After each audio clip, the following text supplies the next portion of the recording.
Hello students, জ্ঞানজ্যোতি coaching সেন্টারের পক্ষ থেকে তোমাদের সকলকে জানাই আরও একবার স্বাগত। তো স্টুডেন্টস, আজকের ক্লাসে আমরা যে বিষয় নিয়ে আলোচনা করব তা হলো ভারতীয় স্বাধীনতা সংগ্রামে আজাদ হিন্দ ফৌজের অবদান সম্পর্কে। তো আলোচনা শুরু করার পূর্বে তোমাদের বলে রাখি, তোমরা যারা যারা CBPBU অর্থাৎ কোচবিহার পঞ্চানন বর্মা ইউনিভার্সিটির অন্তর্গত 4th সেমিস্টারে রয়েছে, তোমাদের যাদের যাদের মেজর হিস্ট্রি রয়েছে তাদের পেপার 5-এর একটি গুরুত্বপূর্ণ টপিক নিয়ে আজকের ক্লাসে আমরা আলোচনা করব। তো আলোচনা শুরু করার পূর্বে তোমাদের একটা ছোট্ট ইনফরমেশন দিয়ে রাখি যে তোমরা যারা যারা ভাবছো তোমরা এই সেমিস্টারে আমাদের সাথে অনলাইনে যুক্ত হবে, তোমরা স্ক্রিনে দুটো নাম্বার দেখতে পাচ্ছ। এই দুটো নাম্বার হলো আমাদের জ্ঞানজ্যোতি কোচিং সেন্টারের অফিসিয়াল হেল্পলাইন নাম্বার। তো তোমরা এই দুটো নাম্বারের মধ্যে যে কোনো একটিতে যোগাযোগ করে আমাদের সাথে যুক্ত হতে পারো। এছাড়া তোমাদেরকে একটু কোর্স ডিটেলসটাও বলে রাখি যে তোমাদের যাদের যাদের মেজর কোর্স রয়েছে তোমাদের জন্য যে কোর্স ফিটা রাখা হয়েছে সেটা রাখা হয়েছে 1199 টাকা। এছাড়া তোমাদের যাদের যাদের মাইনর কোর্স রয়েছে তোমাদের জন্য যে কোর্স ফিটা রাখা হয়েছে সেটা রাখা হয়েছে 699 টাকা। তো স্টুডেন্টস, এই ছিল ইনফরমেশন। এবারে আমরা আজকের আলোচনা শুরু করব। তো আলোচনার বিষয় প্রথমেই বললাম যে ভারতীয় স্বাধীনতা সংগ্রামে আজাদ হিন্দ ফৌজ বাহিনীর অবদান সম্পর্কে। তো এর আগের ক্লাসে আমরা আজাদ হিন্দ বাহিনী কীভাবে গঠিত হয়েছিল তা নিয়ে আলোচনা করেছি। তোমরা যারা ভিডিওটি দেখোনি তোমরা কিন্তু প্লেলিস্ট থেকে ভিডিওটি দেখে নিতে পারো, এতে তোমাদেরই বুঝতে সুবিধা হবে। তো আজাদ হিন্দ ফৌজের অবদান সম্পর্কে বলা যায়, দেখো বলা হয়েছে যে ভারতের স্বাধীনতা সংগ্রামে নেতাজি সুভাষচন্দ্র বসু পরিচালিত আজাদ হিন্দ ফৌজের অবদান ভারত ইতিহাসে এক গুরুত্বপূর্ণ অধ্যায়, ঠিক আছে, বা রোমাঞ্চকর অধ্যায়ও লিখতে পারো তোমরা। তারপরে দেখো বলা হয়েছে যে আজাদ হিন্দ ফৌজের অবদানকে নানাভাবে ব্যাখ্যা করা যায়, ঠিক আছে।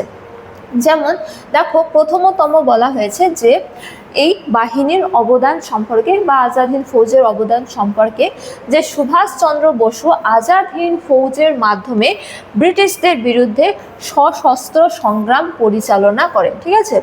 তো এর আগে পর্যন্ত এতদিন পর্যন্ত যে কংগ্রেস বলো বা কংগ্রেসের প্রাথমিক পর্বের যে পদ্ধতি ছিল নিজেদের বা বলা যায় যে ভারতীয়দের দাবি দাওয়া পূরণের, তার হলো হচ্ছে যে অন্যতম প্রধান মাধ্যম ছিল কি আদান প্রদান বা বলা যায় যে আলাপ আলোচনার মাধ্যমে ভারতীয়দের দাবি দাওয়া পূর্ণ করা, ঠিক আছে।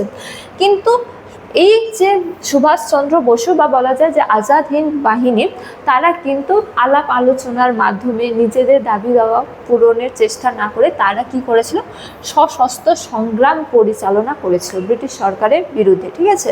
তো এটা হলো আজাদ হিন্দ বাহিনীর অন্যতম গুরুত্বপূর্ণ অবদান বা বলা যায় যে গুরুত্ব, যে তারা কি করেছিল, ব্রিটিশ সরকারের বিরুদ্ধে সশস্ত্র সংগ্রাম পরিচালনা করেছিল, ঠিক আছে, বা যুদ্ধ করেছিল। তারপরে দেখো বলা হয়েছে যে মধ্যযুগীয় রাজপুত্র শৌর্যের যে পরিচয় তা সশস্ত্র সংগ্রামের এক উজ্জ্বল পৌরাণিক ক্ষেত্রে তেজ ও দৃষ্টান্তকে প্রমাণ করে। তো এই যে সশস্ত্র সংগ্রাম তারা পরিচালনা করেছিল, এর মাধ্যমে কি প্রমাণিত হয়েছিল, এর মাধ্যমে প্রমাণিত হয়েছিল যে এর আগে ভারতের পূর্বে যে বিভিন্ন রাজারা ছিল তারা কি করতো, শৌর্য বীর্য সম্পন্ন ছিল, তারা যুদ্ধ করত, তাদের কথা আমরা যুদ্ধের মাধ্যমেই জানতে পারি, তাদের শৌর্য বীর্যের কথা। তো এই যে রাজাদের শৌর্য বীর্য বা ভারতের ক্ষেত্রে ভারতের রাজপুত্রদের অবদান বা ভারতের রাজাদের যে শৌর্য বীর্যের যে ভূমিকা তা প্রমাণ করেছিল এই আজাদ হিন্দ বাহিনীর সশস্ত্র সংগ্রাম, ঠিক আছে। তো সেহেতু বলা হয়েছে যে আজাদ হিন্দ বাহিনীর অন্যতম গুরুত্বপূর্ণ অবদান হলো যে তারা কি করেছিল, সর্বপ্রথমেই বলা যায় যে তারা ব্রিটিশ সরকারের বিরুদ্ধে কি করেছিল, সশস্ত্র সংগ্রাম পরিচালনা করেছিল, ঠিক আছে। তারপরে দেখো দ্বিতীয়তমের ক্ষেত্রে বলা হয়েছে যে শত অসুবিধা সত্ত্বেও ফৌজ ভারতের 150 মাইল এলাকা স্বাধীন করতে কি হয়েছিল, সক্ষম হয়েছিল। তো এর আগে ক্লাসে আমরা আলোচনা করেছি তারা কোহিমা, ইম্ফল প্রভৃতিতে কি করেছিল, অভিযান প্রেরণ করেছিল এবং সেগুলিকে স্বাধীনতা দিতে সক্ষম হয়েছিল, ঠিক আছে, সে সমস্ত অঞ্চলগুলিকে বা বলা যায় যে উত্তর পূর্ব ভারতের কিছু অঞ্চলকে তারা ব্রিটিশ সরকারের অভ্যন্তরীণ থেকে বা স্বাধীনতা দিতে সক্ষম হয়েছিল।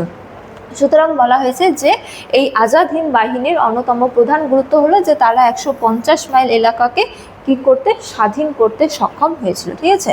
তারপরে দেখো তৃতীয়তমের ক্ষেত্রে বলা হয়েছে যে সুভাষচন্দ্র তার বাহিনীতে হিন্দু ও মুসলমান সৈনিকদের অপূর্ব সমন্বয় সাধন করে সাম্প্রদায়িক সম্প্রীতির এক উজ্জ্বল দৃষ্টান্ত স্থাপন করেছিল।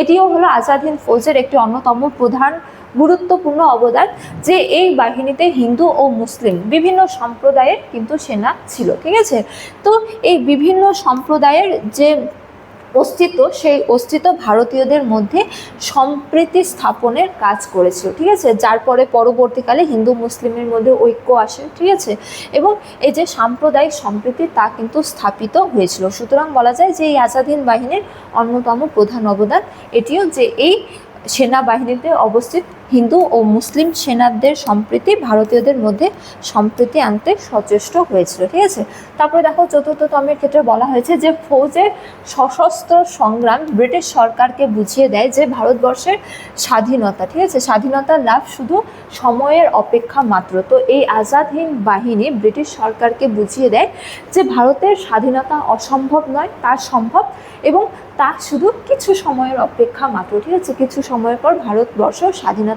লাভ করবে। এই স্বাধীনতা লাভ ভারতবর্ষের পক্ষে অসম্ভব নয়। এই আজাদ হিন্দ বাহিনী ব্রিটিশ সরকারকে তা বুঝিয়ে দিতে সক্ষম হয়। ঠিক আছে, তারপরে দেখো পঞ্চম তমের ক্ষেত্রে বলা হয়েছে যে আজাদ হিন্দ ফৌজের দৃষ্টান্ত অনুসরণ করে 1946 সালের নৌ বিদ্রোহ শুরু হয়। তো এই যে আজাদ হিন্দ বাহিনী পরবর্তীকালে হচ্ছে যে নৌ বিদ্রোহের কি করেছিল, পথ প্রশস্ত করেছিল। নৌসেনারা আজাদ হিন্দ বাহিনীর সেনাদের থেকে অনুপ্রাণিত হয়ে কি করেছিল, বিদ্রোহ করেছিল। সেই বিদ্রোহ কি নামে পরিচিত, 1946 সালের নৌ বিদ্রোহ বা নৌ বিদ্রোহ। ঠিক আছে, তারপরে দেখো বলা হয়েছে ষষ্ঠতমের ক্ষেত্রে বলা হয়েছে যে সুভাষচন্দ্রের আদর্শে অনুপ্রাণিত হয়ে খোদ ইংরেজ সরকার বা সেনারাও ভারতের স্বাধীনতার জন্য ব্যাকুল হয়ে ওঠে। ঠিক আছে, এখানে হয়ে ওঠে হবে, এইটা একটু অ্যাড করে নিও। তো আজাদ হিন্দ ফৌজ বাহিনীর যে বীরত্ব, সেই বীরত্ব ইংরেজ সরকারকেও হচ্ছে যে বুঝিয়ে দেয় যে তারাও মানে ব্যাকুল হয়ে ওঠে ভারতীয়দের স্বাধীনতা লাভের জন্য। তবে দেখো পরিশেষে বলা হয়েছে যে এক কথায় ভারতের স্বাধীনতা সংগ্রামে আজাদ হিন্দ ফৌজের অবদান কারো থেকে কম তো নয়, বরং অনেকের চেয়ে অনেক বেশি। বা বলা যায় যে আজাদ হিন্দ সরকার পরবর্তীকালে, বা বলা যায় যে সম্পূর্ণ ভারতবর্ষকে স্বাধীনতা প্রদান করতে সক্ষম না হলেও ভারতীয় স্বাধীনতা সংগ্রামের এই আজাদ হিন্দ ফৌজের অবদান কিন্তু অনস্বীকার্য। ঠিক আছে, এই আজাদ হিন্দ ফৌজ ভারতীয়দের মধ্যে বিভিন্ন ক্ষেত্রে অনুপ্রাণিত করে এবং বিভিন্ন বিদ্রোহের কি করেছিল, পথ প্রশস্ত করেছিল। তো ভারতের স্বাধীনতা সংগ্রামে এই আজাদ হিন্দ ফৌজের অবদান কিন্তু অনস্বীকার্য। তো স্টুডেন্টস, আজকের আলোচনার বিষয় এতটাই। ঠিক আছে, ভিডিওটি শুরু থেকে শেষ পর্যন্ত দেখার জন্য থ্যাংক ইউ।